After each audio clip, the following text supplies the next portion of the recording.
स्वागत है ANB news में और मैं हूं जसलीन कौर और आज हम बात करने जा रहे हैं हरियाणा राज्य की। जैसे कि हम सब जानते हैं कि बीते दिनों पहले हरियाणा प्रदेश की सरकार ने एक बहुत बड़ा निर्णय लिया था, जो कि था 105 स्कूलों को बंद करने और उन्हें तब्दील करने का निर्णय। और जिसके चलते हरियाणा राज्य के लोगों में काफी रोष भी देखा गया और कई सरकारी स्कूलों के बाहर लोगों ने सरकार के खिलाफ इस निर्णय को लेकर नारेबाजी भी की और कई विरोध प्रदर्शन भी किए।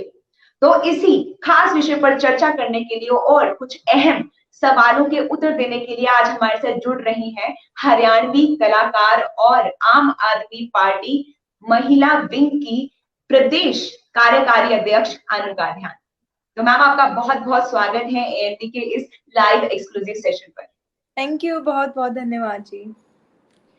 तो मैम, जैसे कि ये कहा जा रहा है कि सरकार द्वारा कि 105 स्कूल बंद हो रहे हैं और उन्हें तब्दील किया जा रहा है, तो क्या मुख्य और क्या बड़े कारण हैं इस निर्णय को लेने के पीछे?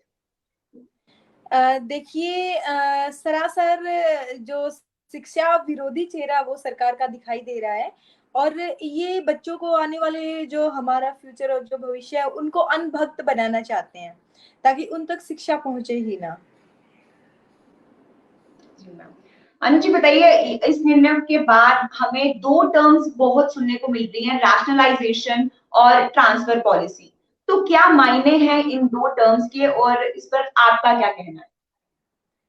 देखिए, ये कुछ भी नहीं है। बेसिकली जो शिक्षक हैं उनको परेशान करने के लिए ये सारी चीजें की जा रही हैं, क्योंकि इसमें ये लोग कहते कि ट्रांसफर सबका होएगा, कोई भी नहीं ऐसा होगा।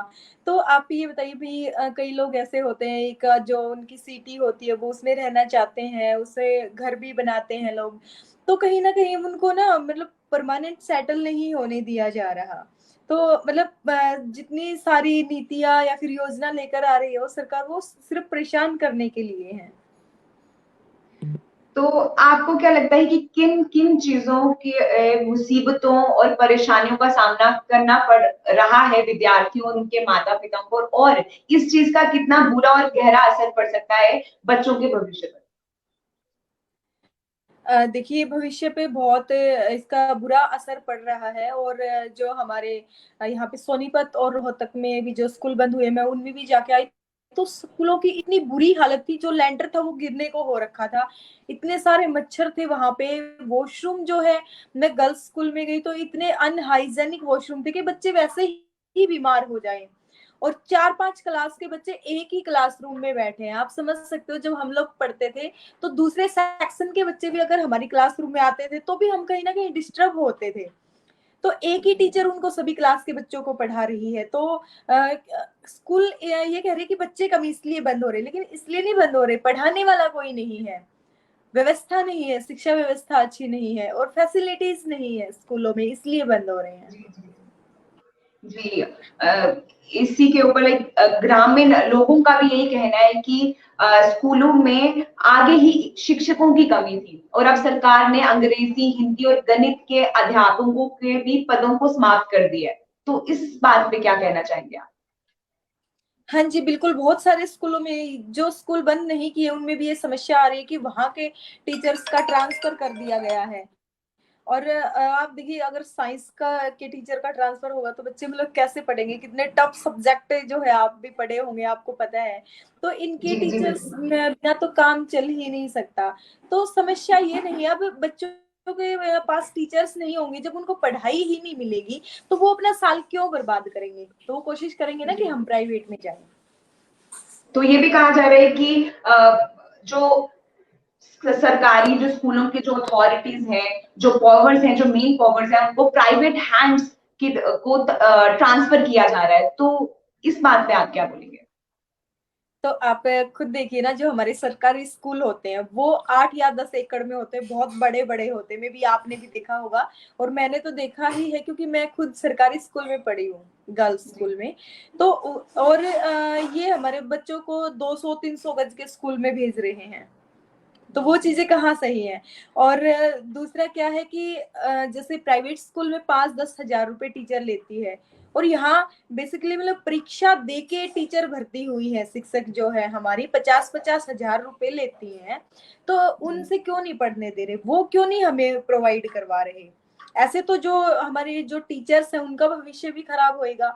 अब जो 35 साल की हो चुकी है, 40 साल की हो चुकी है, अब वो उनको सरकारी नौकरी दे देंगे, उनको भी तो घर बैठना पड़ेगा ना कहीं ना कहीं। जी जी। हाँ जी। पर अब तो हरियाणा के मुख्यमंत्री मनोहर खट्टर लाल जी ने भी प्रेस कॉन्फ्रेंस में ये कह दिया है कि स्कूलों को बंद नहीं किया जा रहा है, बल्कि जिन जिन स्कूलों में विद्यार्थी कम है उनको सिर्फ मर्ज किया जा रहा है। तो क्या कहना है आपका? देखिए, पहली बात तो हमारे जो मुख्यमंत्री जी हैं उनको कुछ पता ही नहीं है कि क्या हो रहा है, क्या नहीं हो रहा है, क्या करना है, क्या नहीं करना। वो तो बौखलाहट के मारे मतलब कुछ भी बोले जा रहे हैं। ये कह रहे कि इसलिए स्कूल बंद हो रहे हैं कि टीचर्स की संख्या कम थी, इसलिए अध्यापक ज्यादा हो गए हैं। तो उनको ये ही नहीं पता कि टीचर और अध्यापक एक ही चीज होती है। तो जो हमारी टीम है, आम आदमी पार्टी की टीम है, वो मोर्चा निकाल रही है। पैदल मोर्चा आज हमारा शुरू हुआ है गोहाना से चंडीगढ़ तक। और बेसिकली हमने बैग एक गिफ्ट के तौर पे सीएम साहब को और शिक्षा मंत्री को भेजा है, जिनमें किताब है। और जो होता था ना कि स्टार्टिंग में हमारा जो बेस होता था, कैक है, गैगड़ है और ABCD वाली बुक, स्लेट, जी ये सब भेजा है कि कम से कम आप ये तो समझो कि टीचर्स और अध्यापक एक ही होते हैं। जी जी जी बिल्कुल। तो आखिरी हाँ सवाल जी। रहेगा मैम आपसे कि क्या मांगे हैं आम आदमी पार्टी और आम जनता की सरकार से? तो हमारी और जनता की मांगे यही है कि जो इन्होंने प्रस्ताव पास किया है, जो इन्होंने प्रस्ताव रखा है, उसको ये जल्द से जल्द वापस ले और हमारे बच्चों के भविष्य के साथ खिलवाड़ ना करें। और हमें फैसिलिटीज प्रोवाइड करवाइए, हमें टीचर्स प्रोवाइड करवाइए। हम ऐसे अपने बच्चों के का जो भविष्य है वो खराब नहीं होने देंगे। और 105 तो क्या, हम एक भी स्कूल बंद नहीं होने देंगे। तो बहुत बहुत शुक्रिया अनुपाध्याय मैम आपका ANP न्यूज के साथ बनने के लिए और अपना कीमती वक्त निकालने के लिए बहुत बहुत शुक्रिया। तो तो इसी के साथ मुझे यानी जसलीन कौर को दीजिए इजाजत, और हम अगली बार फिर मिलेंगे किसी बड़े और नए विषय की चर्चा पर ओनली ऑन ANP न्यूज।